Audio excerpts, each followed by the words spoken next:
Moshi Moshi. Hello. I'm Zeb Ramsbotham. And I'm Annie Ramsbotham. And we're the Rambling Ramsbothams. Our journey might be rambling, but we hope this podcast isn't. And here we are, just really burning the midnight oil. Oh, it's like 8:30. I guess that's bedtime for you. Yeah. Zeb likes to keep a very strict bedtime schedule. Yeah, they say that's good for the body. Yeah, I guess. Sleep. They say a lot of things are good for the body. I'm big on my schedules, my routine. I like going to sleep and waking up at the same time. I like the idea of that, but then I get really excited at night, and then I don't want to go to bed. I want to keep working on the stuff that I'm doing. I already did all the stuff I have to do for the day, so now it's time for me to do me stuff. Yeah, well, you know what you would have a hard time going to bed with? Lots of things. Yeah, but what we're going to start out by talking about, diarrhea. Oh, why is that your opener? I don't. So this is just a funny story from the office, actually. Yeah, listen up. From the workplace. I'm sure everybody's thrilled to hear about this topic. Yeah, it was just so last week, I think it was Thursday, and I was sitting in the teacher's room at my night school. And I'm just sitting there and, everything's normal and it's kind of quiet. But then I hear the very distinct, Google Translate voice. You know how you can, translate stuff and you can click speak? Yeah, and Siri, if you're hello, and then Siri will say, or I guess the other thing would be konnichiwa, and then Siri would be hello, in a very robotic. I just hear the students use Google Translate all the time, and they'll have, one of my coworkers calls it Google Sensei. Because he makes fun of it because the kids don't actually want to talk to real people, so they just use Google Sensei. But anyway, so I was sitting there, and then all of a sudden I heard Google Sensei chime up in the teacher's room and go, diarrhea. Robot voice. Yeah, I was sitting there, and I was who is talking about this? Yeah, who needed to know that word in English now? Why do they need to know how to pronounce that? So I was sitting there and nothing ever got said about it until we were walking to the class, and the teacher, as soon as we got to the door and opened the door, she was Zeb, are you feeling okay? I was yeah, feeling pretty good. And she goes, oh, well, some of the male teachers have diarrhea. And I was God, okay, sorry to hear that. Yeah, but she was saying apparently a lot of the male teachers were feeling sick, and so she was make sure you wash your hands after you come out of the bathroom. Yeah. And I was thanks for the heads up. That's a nice warning. It's funny. I guess she was just warning you because I guess in her mind, all of the male teachers had it, but none of the female teachers. Yeah, so she was worried about me because I'm a male teacher. So I guess she was thinking it was something the male teachers were doing in the bathroom. They're just spreading rampantly throughout the populace. Oh, gosh. But then it got me thinking about it, and everyone uses the same ink pad and the same book because you got a Honko stamp in when you show up to work. So hopefully they sprayed it down and cleaned that. Hopefully people aren't showing up to work with poopy hands. They might. She told me to wash my hands. After so clearly you were in the bathroom. Someone had some poopy hands. Oh. Anyway, we're going to move on to a fresher topic. Yeah, thankfully. Supermarket sushi. Oh, why would you follow that topic? It's unrelated, I'm assuming. Yeah, this is actually very unintentional. Oh, thank goodness. It just happened to be when I was writing stuff. So we haven't tried this yet. Yeah, moving right into supermarket sushi on that note. Hope everyone's hungry after that story. Yeah, which maybe in America, there's a stereotype of gas station food. And somewhere there's a very specific joke. I think it comes from Futurama about gas station sushi and how it messes you up. But we don't have that problem in Japan. Yeah, Supermarket thankfully. Sushi is usually pretty fresh and really good and high quality. Very different from grocery store sushi back home in America. It's still really cheap. No, yeah, super cheap. It's very you're not going to get it for a special occasion, but it's quality enough to enjoy it for a quick dinner. Yeah.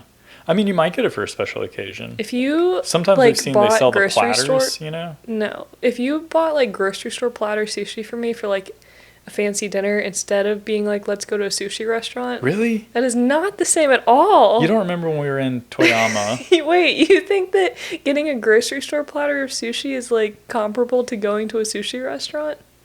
Not quite, but remember when we were in Toyama and they were selling like the New Year's Day meal platters and you could buy like the massive spread?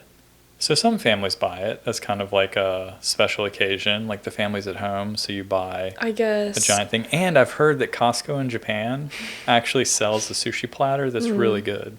Well, to be fair, the sushi platters that we saw in Toyama that you're talking about were like 5,000 yen sushi. That's what I'm saying, like, but it's still a grocery store sushi. It is.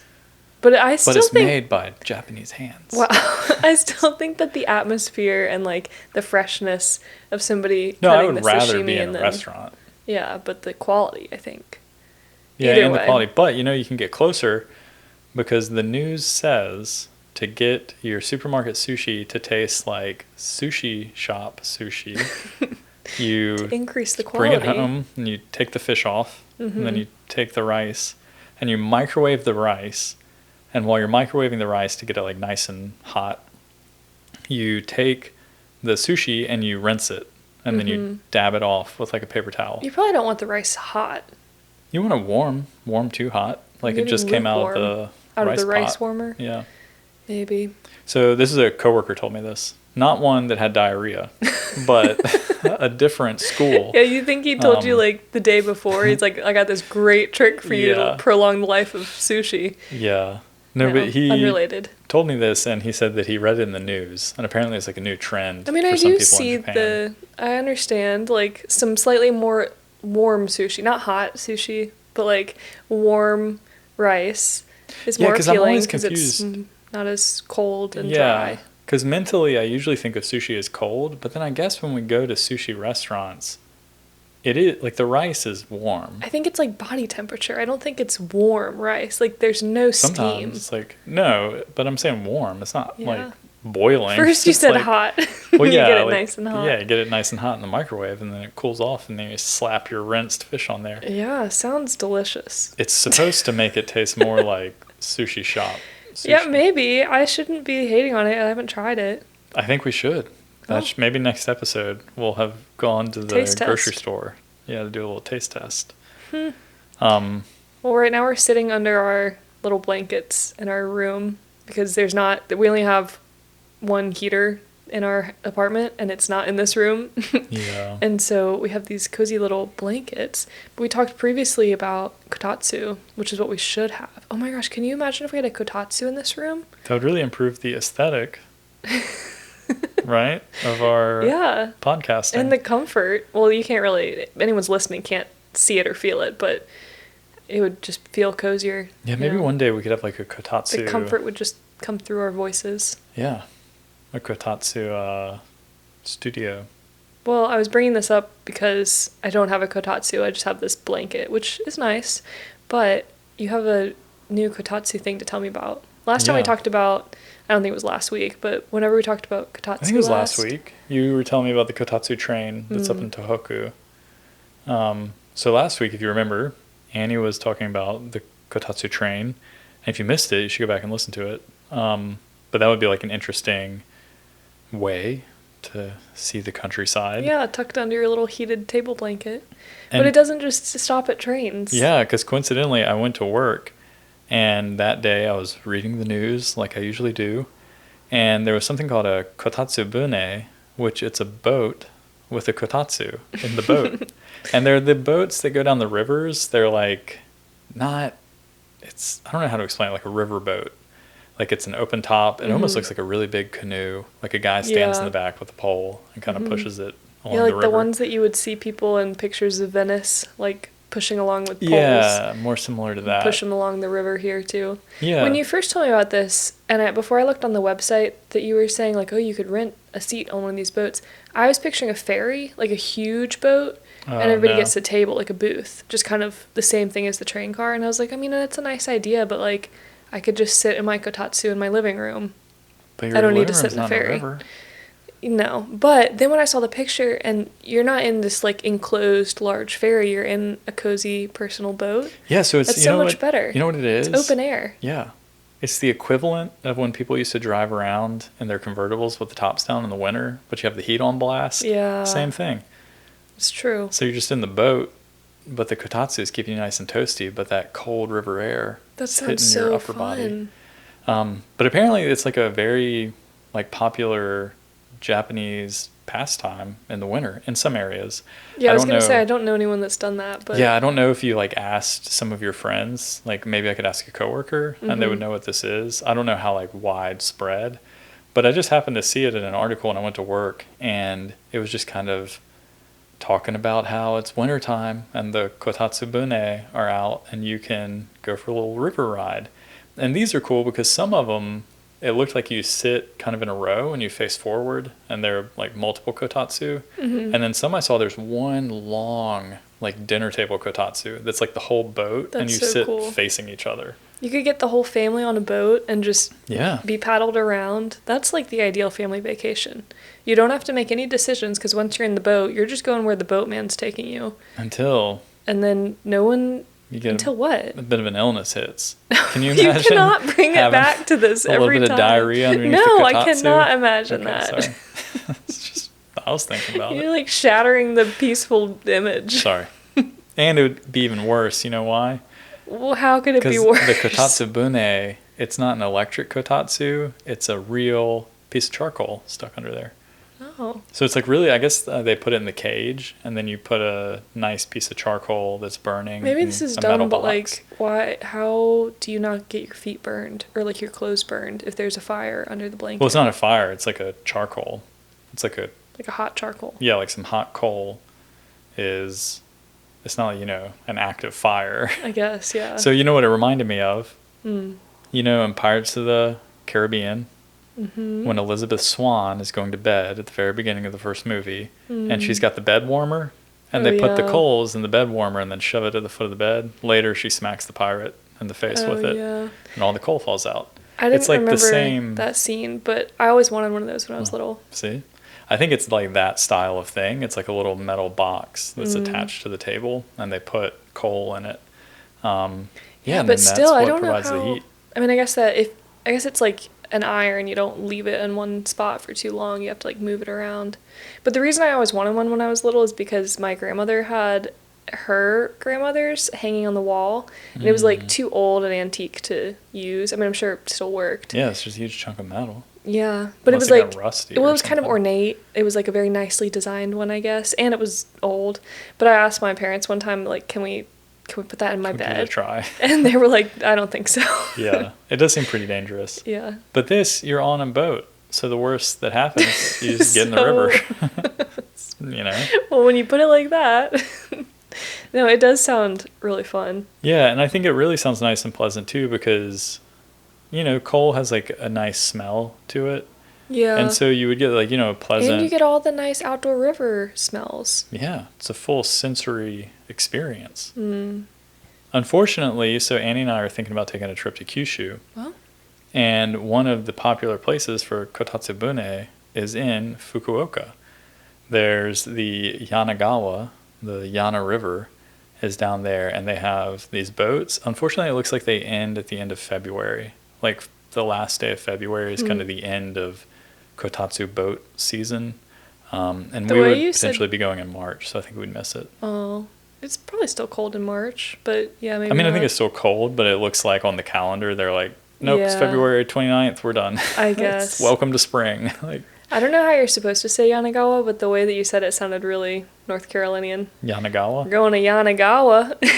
Yanagawa. It just reminded me because I was talking to somebody one time and I said like Kanagawa, and they were like, what? And I was like, oh, Kanagawa. It was like when we had like first come here. And it's like when our buddy Kyle visited and he kept calling it like Kanazawa. Kanazawa. We were like, brother, listen. It's fine. I do it all the time. And we are American. Yeah. So it made me think, when will they have the kotatsu airplane? Oh. Yeah, I don't know. We got about trains, that. Boats. Well, I guess cars, there's no risk, but it just seems more risky in my head to have like hot coals on an airplane. Well, they would probably use the electric heat. Yeah. Maybe first class, like on ANA or JAL, maybe they have. Yeah, kotatsu plane. Maybe there in the already is class. a kotatsu plane. Like Probably somebody's private jet. Yeah, some rich Japanese businessman from the Yakuza probably flies around in his I would too kotatsu plane. If I could. Yeah. Yeah, you'll have to ask your coworker that really loves your kotatsu if she has ever been on a kotatsu boon. Yeah, so when I was actually talking to her about kotatsu because I was repurposing some of our like podcast notes for a listening test or listening practice with one of the students. Mm. So I was talking about kotatsu, and she really likes hers, and she's very proud. She went to a store called Shimamura, which apparently is kind of like a Uniqlo. And they have, so Uniqlo has like heat tech. Yeah. But Shimamura has heat fiber. And so I think it's the same idea. It's like fiber that really holds heat. And she bought a blanket on sale last year in May. She said if you go like kind of at the end of winter when spring's on, like they put everything on discount. And so she went and bought a really nice heat fiber blanket that she uses for her kotatsu. And she said it's so warm. Do you have to have, I don't think you have to have a specific blanket for a kotatsu, do you? Like, don't you just put it on, like the whole part of the kotatsu is you have to have a special table. Yeah, you have the table with like the basket that holds the heater. And then you just put the blanket over top. I guess in my head you also have like a kotatsu blanket, but that doesn't really, you could use any blanket, I guess. I think you could use any blanket, but they probably make ones that are like, you know, the right dimension to fit the table and be comfortable. But she said she was so pleased because she actually took it with her to Wajima when she was there for the earthquake. And so she said that she was so happy to have it because her whole family was like sleeping under it. Because it's really funny. She says that her family routinely like falls asleep around their kotatsu. I think that's a common thing. Like it's a really cute idea. Yeah. Like in my head, it seems like if my whole family just decided to like fall asleep on the living room sofa together one day, like it just seems like crowded and uncomfortable, but also really cozy and like loving. So maybe if it was, we can't all fit on the couch and comfortably sleep, but I don't know. Yeah. I'm just picturing my dad being like trying to be like a good sport about it, but just like laying awake being like, this is so uncomfortable, but I'm trying to be a good family man. Like. Yeah. But I guess, you know, the kotatsu, you're already like on the floor. Yeah. You're already kind of like halfway laying down. So it's only one more step to like falling asleep. Yeah, but she said that because her family's with her in Kanazawa. And so she said that they often fall asleep around their kotatsu, which this gave me a chance to ask her, oh, do you actually eat tangerines around your kotatsu? And she said that they actually do. That's like a popular thing that they'll eat their little mikans when they're sitting there at the kotatsu. But she said because Ishikawans are known for their love of ice cream, that they typically eat ice cream sitting around their kotatsu. That's my kind of family. I know. Where you just sit around a warm blanket environment together and eat ice cream. Because she says it's perfect because like your bottom half is like really warm. Yeah. So then you like have your hands out and you eat ice cream. Oh, that's perfect. Yeah. That did sound really nice. You know how mikan or how oranges are like a, in air quotes, hot food? If you're following, like if you listen to the... like Chinese medicine. Yeah. That was a whole new concept to me this year that someone told me like, oh, well, they were Chinese, they are Chinese. And when they were a child, their mom was like, don't eat too many tangerines because like it's a hot food. It'll make your nose bleed or something. Yeah. And I was like, that's so interesting because I guess then I was looking into it, and people that are listening probably know this, but there's cold foods and hot foods that have nothing to do with the physical temperature. It's what it does to your body. It warms the body or cools the body. Or actually there's ones that dry and also like wet the body, I guess. But anyway, oranges are a hot food, which is interesting. I guess they warm the body. Yeah, because... So ice cream could technically be a hot food. I think it would be, because when we were looking at it, isn't it like the mikans are very like sugary, so it gets your blood sugars up, so that like makes you feel warm? Yeah, so but I don't think ice cream do the same thing? Yes, but I don't think it's that simple. Like warming foods, I was looking it up, they include things that seem kind of obvious in that respect, like pepper, chili, cumin, turmeric, coriander, like kind of hot spices like that. But then other ones that are kind of ambiguous to me, like tomatoes are a warming food, onions, garlic, mangoes, and I don't know, maybe if I grew up with that, it would make more sense, or there's probably a reason. Yeah. Other things like coffee and energy drinks, that makes sense. Oily foods, sure. Red meat. But yeah. And It's then beyond me. cooling foods, there are some fruits that are cooling, like bananas, watermelon, strawberries. And then raw foods are cooling, leafy vegetables, bitter herbs. Well, we'll have to circle back around to the ice cream. Maybe we can ask an expert. Yeah. Yeah, email us if you know. Chinese medicinal expert. It is interesting. I'd like to know more about that. Yeah. Well, we should have brought some warm foods with us on Thursday when we went to Kenrokuen in the snow. It was a bucket list item for you. Yeah, and I think so. Thursday, so it's, what day is today now? Tuesday? Tuesday. So Tuesday night. Oh, time flies. But I guess, on Thursday we went to Kenrokuen because snow was in the forecast, and Zeb has, since we've been here, Zeb has really wanted to go see Kenrokuen, one of the 3 great gardens of Japan, in the snow, but not only just in the snow. He wanted to be like first tracks, kind of seeing it in the snow, like early morning. I get it. Like, I guess when you're a kid and you wake up and you're like, oh my gosh, snow day, like nobody woke me up for school because school's been canceled. It's such a fun feeling. And then you like get on your snow boots and you go run outside and it's still snowing and it's like fresh. Or you're inside and you like peek out. Oh yeah, because you're like you're an indoor cat. Yeah. Yeah, I don't want to go out there. But it is nice, that being that like early morning first person when everything's still soft and fresh.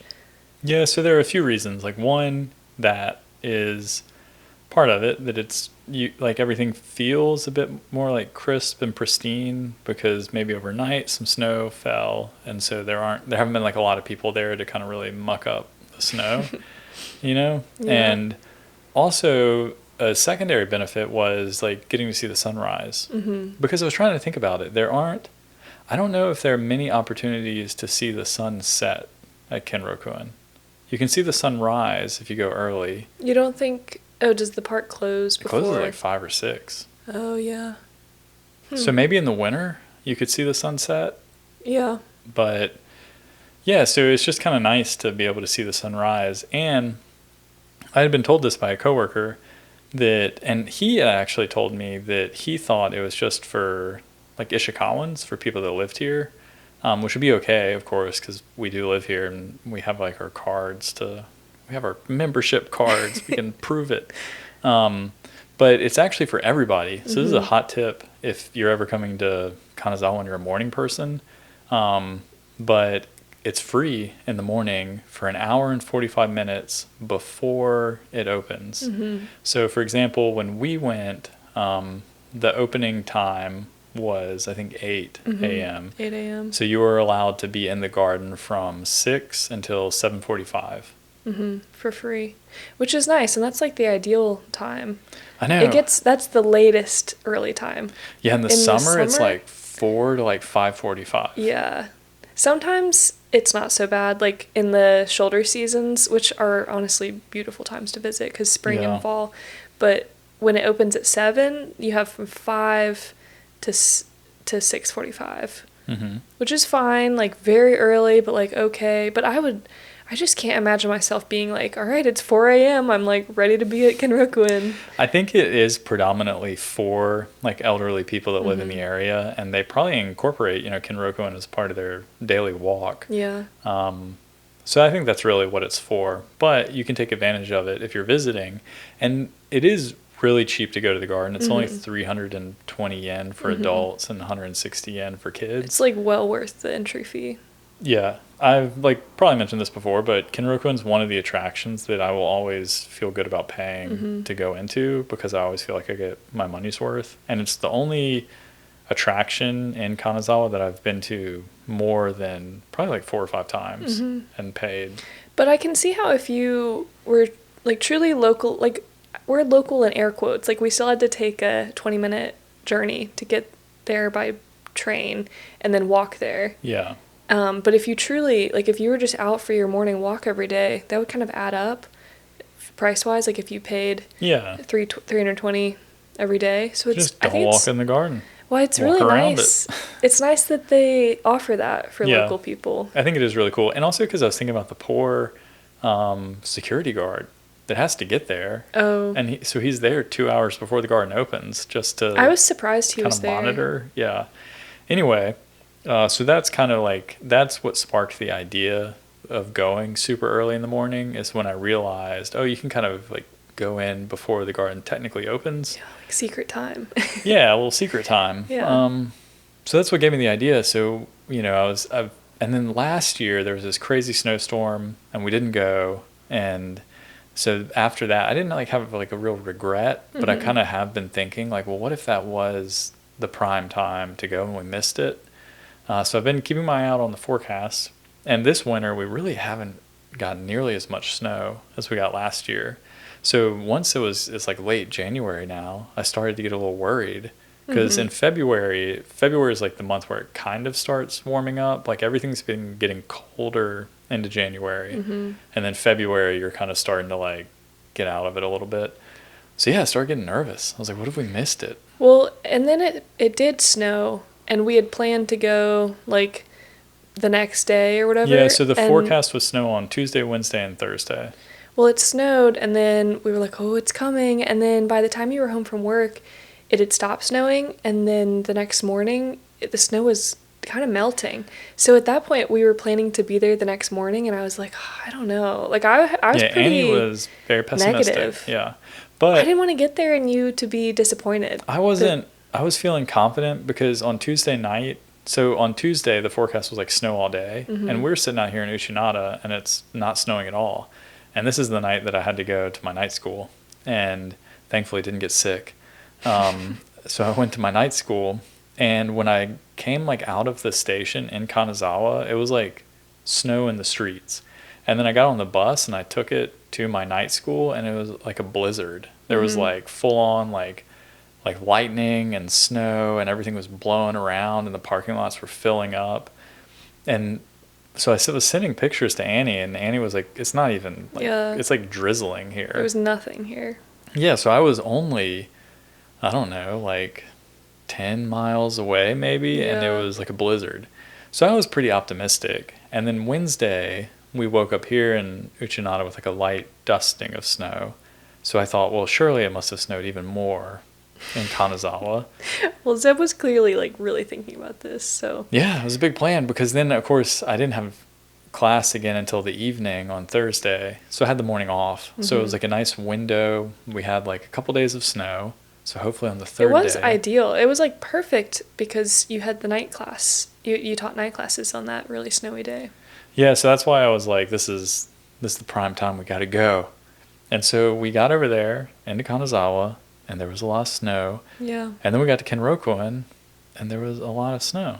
It started snowing again while we were in Kenrokuen, and it felt very magical. Yeah. I was so happy because I was really worried that, I mean, I knew it would be fun either way, like early morning snow time, because there was going to be snow on the ground, but the fact that there was fresh snow and that it was actively snowing, and we certainly weren't the only people in the garden, even at 6 a.m., even on a snowy, it was honestly dark at 6 a.m. still.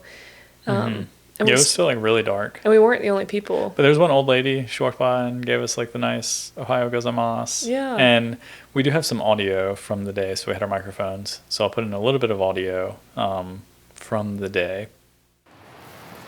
We're about to go into a Lawson, which is one of the many convenience stores of Japan. We're going to get a coffee and maybe a little snack.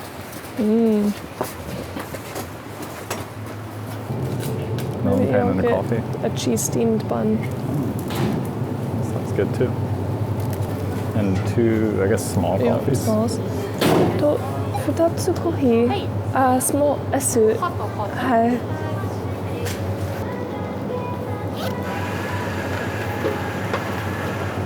い。レシートにクーポンがついています。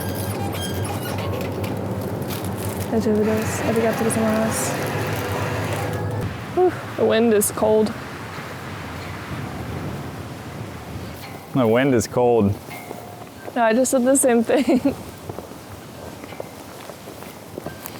I have my hands outside of my gloves so I can hold the hot coffee, but I don't know if it's worth it. Because that wind is pretty biting. Yeah. But it does feel really good on the inside of my warm hand. Yeah, the coffee feels nice. The snow has the perfect crunch to it. It didn't snow very much last night, so there's just a little bit of powder on the top. But then there's yesterday's snow underneath, so it's like a soft crunch.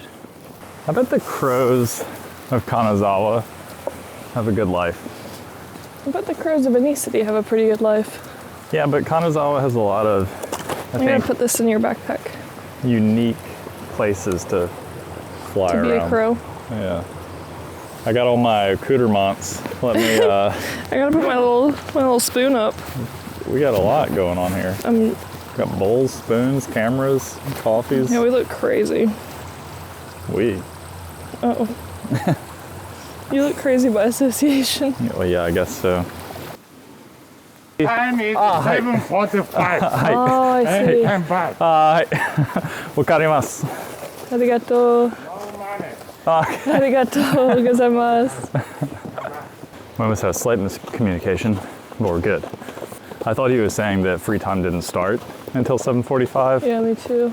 but it's until 7:45, and then you have to leave. It's a pretty little lantern in the snow. It is like a cool, like how the blue right now is so vibrant. It's very pretty. It's so blue right now. It's like a crisp morning blue.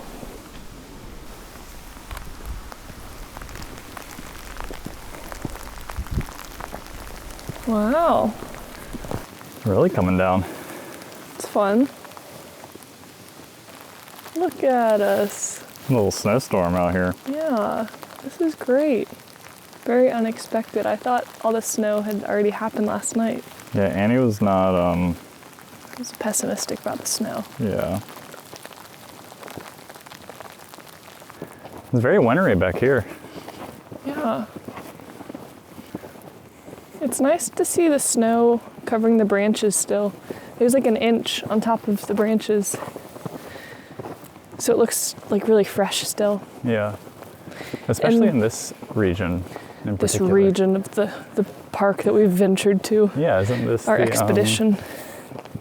Isn't this the plum grove or something? Yeah, something like that. The plum blossoms. In And the look, fall. there's only been one other person to walk through here. Yeah, and their little footprints have been filled in by snow. We're just Feels- really ventured into unknown territory. They're just really out here, Listen, a brother. block away from Main Street. And so yeah, it was just really nice and just really fun to be there. So if you do go to Kenrokuen, you'll see, especially in the winter, I don't know when they put these up, but around the winter time, they put these ropes on the trees that make it look like a cone, kind of. And these are called yuki tsuri, and it literally means snow supports, but they're ropes that hold up the branches of the tree and kind of help keep it strong against the really heavy snow.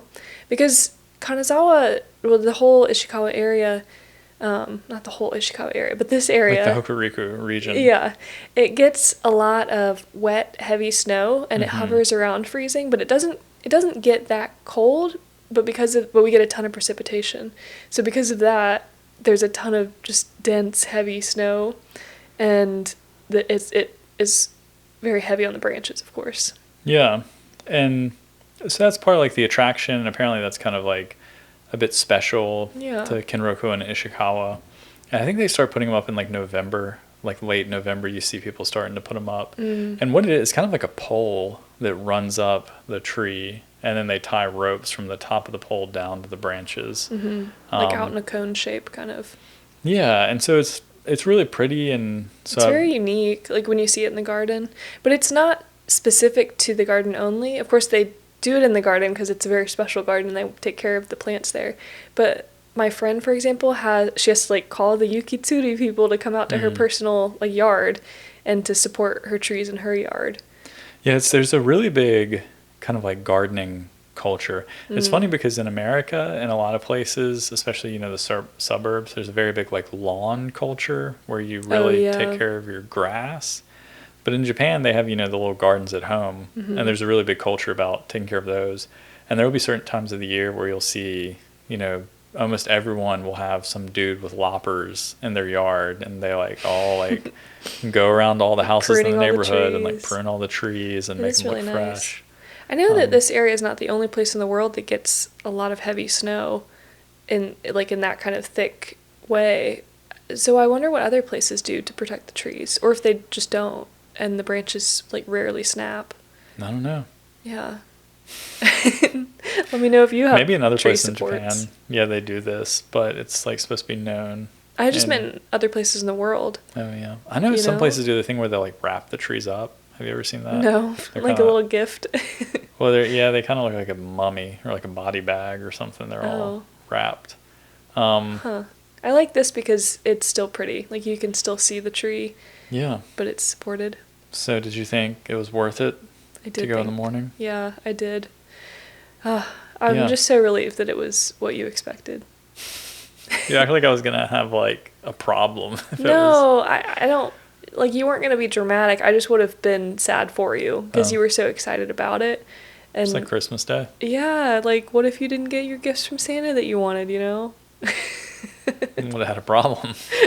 But yeah, it was actually, and it was so nice. It did make me think about, I want to go again in the morning, especially during the blossom season. Yeah. So we'll get plum blossoms not super long from now, kind of like late February, early March. That seems really soon. I know. And then late March, they've released, the Japan Meteorological Agency released the cherry blossom peaking They're coming. map. And I think ours, the peak is supposed to be like March 27th. So if we could go like super early that last week in March, that would be fun. That would be fun. It'd be kind of unique. But I have some snow adjacent terminology for you. Let's hear it. To go with our snow talk. So this is one also from my coworker, is Yuki Kaminari-sama, which I guess means like honorable thunder snow. Yeah, Yuki is snow, Kaminari, thunder.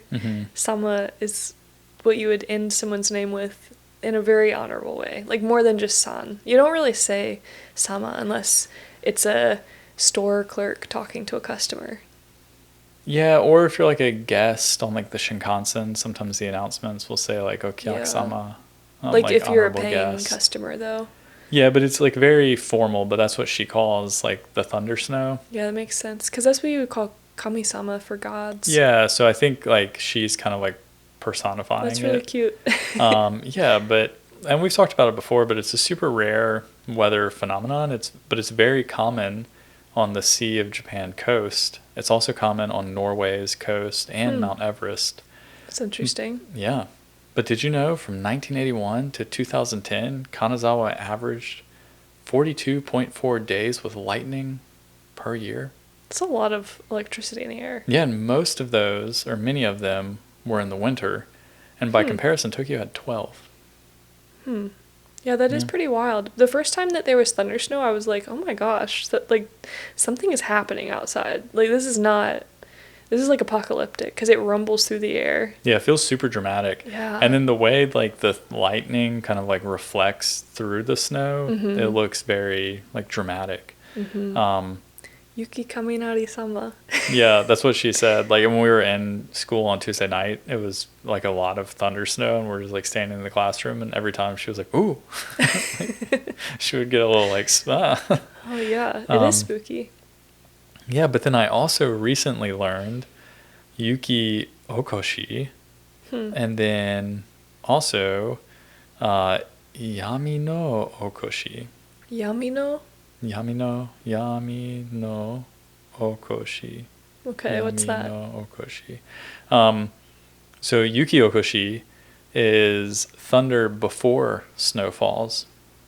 So it's common in mid-November and December. And like it's also called Yami no Okoshi. And it's that means it's waking up the yellowtail. Like the fish? Yeah, so like buri is yellowtail, but the fish goes through multiple life stages, and each life stage has a different name. But that term apparently means waking up the yellowtail, and that's because that has to do with, I guess they say the thunder wakes the fish up and helps start their migration for that part of the year. It's kind of cool. That's very like 72 Seasons of Japan-esque. I like that. I thought you'd like it. I do. It just is it's like a little noticing, like appreciation for each little seasonal change. Yeah. Very nice. I already told you my Yukitsuri snow supports word. So just some bonus words of the week, some fun snow words. Hopefully we'll get to use those again. Maybe it'll snow again. I hope so. Maybe in February. But also I'd be kind of happy if it just kind of... I'm really looking forward to spring. Yeah, me too. I keep thinking about cherry blossoms and... I love spring. Yeah, spring last night was just so nice. Last night? Last year. Oh, sorry. I was like, where were you? In my dreams, I was thinking about it. Just tucked in, dreaming of spring. Well, after we were at Kenrokuen having a little snow day, it is nice to have a snow day and then like go inside and get warm somewhere, like have that kind of feeling. And of course we love coffee, and we went to one of Kanazawa's mini cafes, because Kanazawa really does have such a good cafe culture, so many good cafe options.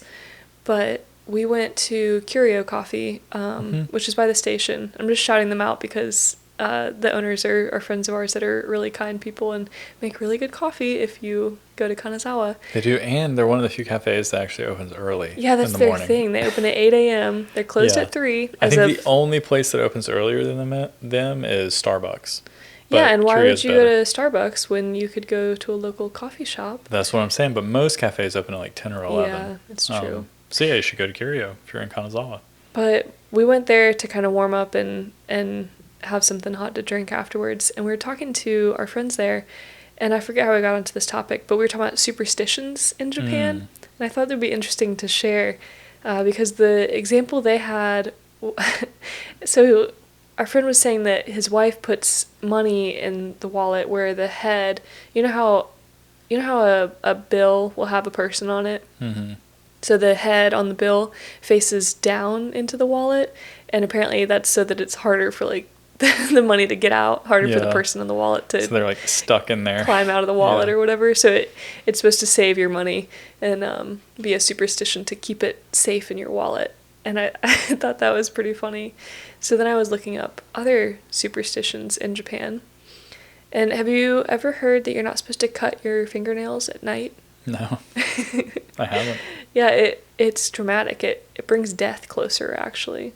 So it's really just, again, I feel like we talk a lot about this with pronunciation things and the same pronunciation having different meanings. Yeah. But it's another pronunciation game. So I might not be saying this right, but yotsume, the kanji for one set of kanji for yotsume means night nails.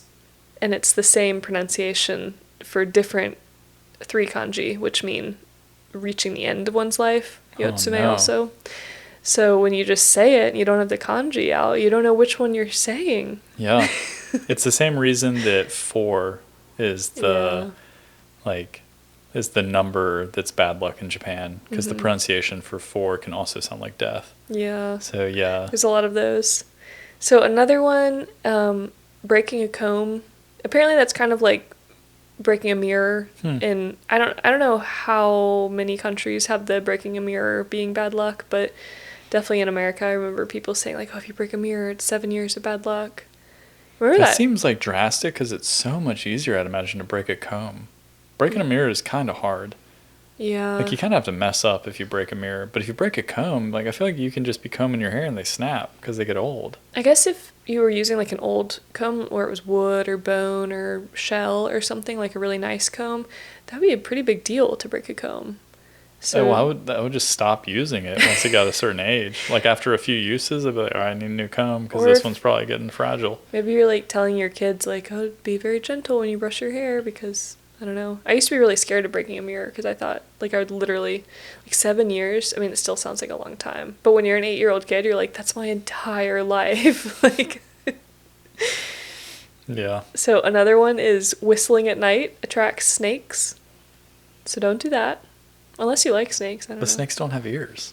Listen, they can tell Right? when you're whistling. Also, do they not? I don't think so. Can they just I feel think that's why vibrations? they like do they flick their tongues because they're like tasting Taste the air? Yeah. I guess. Right? If you're a snake lover, shoot us an email. I'm pretty sure snakes don't have ears. We have Google. We can just That's true. figure this out. I just later. prefer the mystery, you know? We'll Google it after the episode. Does Tsuchinoko have ears? No. Actually, yeah, Tsuchinoko has to have ears because that's how he runs away so quickly. You can hear the people looking for him coming. Really? Yeah. Oh, okay. Oh, I just made that up. I don't know. I don't know either.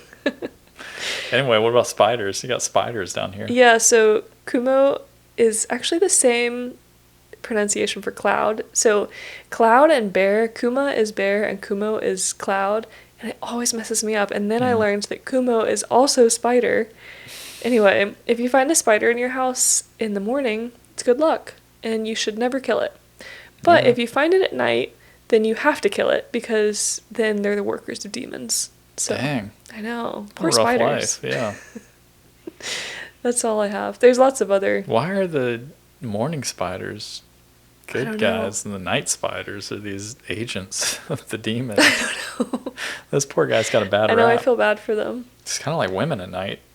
Oh. You see them walking the streets at night. Oh, That's so dark. sorry. Do you have any superstitions from just life, I mean? I'd have to think about it. Well, I'm I just don't really have comparing any. it to, like, the mirror. But then I also always think about salt. Like, did you ever have that Oh one yeah, where... we had that. My grandma wouldn't take it from your hand. You had to like put it on the table and then she would pick it up. Oh, that wasn't what I was talking about. Oh really? Yeah. I Oh. was saying if you spilled salt, you had to throw a pinch of it over your left shoulder. Oh, we probably had that too. We just had at the dinner table. You couldn't hand her salt directly. Oh, really? Yeah, you had to like put it on the table and then she would pick it up. Oh, my mom has a thing where it's very... She says it's rude to hand just the salt. You have to always do salt and pepper together. Even if That someone... seems more like an etiquette thing, I not think a it is. superstition. It's not a superstition. You're gonna die. Wait, so your grandma's was only a superstition? Yeah, Oh. superstition. It's interesting. Something about she wouldn't take the salt directly from your hand. You're not supposed to, it's not a superstition, but you're not supposed to take money directly from someone's hands in Japan. That's why they have those trays Oh yeah, at that's the right. cash register. You're supposed to put the money Yeah, because because you don't want to seem like you're wrestling it away from them. Yeah. So you... Give me that money. Whenever you're checking out, you put the money on the tray, Yeah. and then the cashier takes the money out of the tray, and then, yeah. Yeah. Anyway. Well, Do you have a word of the week? I do. After all the words we've already said? Yeah. We had a lot of bonus words in this episode. So technically I have two. Oh, gosh. Oba-san and Oji-san Oh, okay. Those are pretty Which- similar. mean grandma and grandpa, or they can also refer to your aunts and uncles, or they can refer to literally any elderly person, middle-aged and older, that you see that is Oba-san, a woman, or Oji-san, a man. And they don't have to be related to you at all. And the reason I'm bringing this up is because I had a student and she was using Google Translate and she was trying to answer a question that was on a worksheet. And she wanted to write, like, I gave my grandmother directions. But then I was reading what she had typed into Google Translate and I was like, oh, like, I think she had typed, like, Oba-chan. And I was like, oh, like, literally your grandmother? Like, your mom's mom? And she was kind of like really confused. And so I had my like coworker come over and we talked about it. And he thought it was really funny because he had never really thought about it. He was like, and then he was like asking her, he was like, oh, was it just an elderly lady you saw? Or was it Like, actually your grandmother. Yeah. And she was like, oh no, it was just an elderly lady. And so then we had like, you know, a mini lesson where we were trying to explain, oh, like in English, you kind of can, but not really. Yeah, it is interesting. I mean, also the difference between the words old and elderly. Like, I guess a lot of it's like tone too, the way I would emphasize a sentence. But if I said, I helped this old lady cross the street, it's a little less polite than I helped this elderly woman cross the street. you know, like one is more kind of like this old lady couldn't do it, so I had to help, and the other is more like, oh, this poor elderly woman. Like, yeah, well, all she kept coming up with was, I helped this grandma, or I helped my grandma, because, you know, Google actually puts a lot of subjects in sentences when it translates, and usually they're totally wrong. But yeah, so it was just like an interesting like note about the difference in Japanese, that they don't really make a big distinction using that word. It's kind of like for all. I wonder if that, maybe this is too like theoretical, but I wonder if that comes from a community in the past where it would be a more tight-knit community and you would be raised by like multi-generational families kind of thing, and there would just be more elderly people in your life or in your town, and like more nice grandmother figures that you were just around a lot, and it didn't really matter if they were blood related. Could be. Maybe not. Have to look it up. Well, what's your word? My word is shujutsu. Oh. Yeah, and like hand technique? Actually, yes. Oh, really? How do you know? Oh, because you saw the kanji?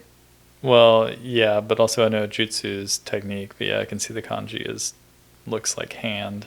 So it's actually, it means surgery. Oh. But that is, I guess, a hand technique. A hand technique. You have to be really skilled. Yeah. But it doesn't have anything to do with surgery. But I was talking about surgery with a friend of mine. But she was saying it, and the way she was saying it was so quick. I was like, what did you just say? Because if you say shujutsu, it's really like shujutsu. And I had to get her to write it down because the way she was saying it so quickly, I couldn't distinguish between like su or tsu with the T or anyway, I felt really like silly. But sometimes when people speak quickly, I can't distinguish all the syllables. Yeah, it catches you off guard. Yeah. Like, oh. So like shujutsu. God. It's fun to say quickly. Yeah.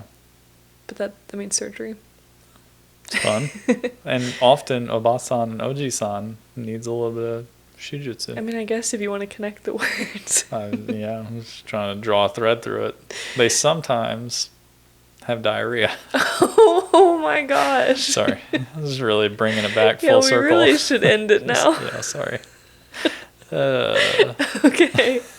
Well, thanks for listening. Yep. And we'll see you guys next week. Yep. I hope you have a good week. Thanks. Bye. Bye.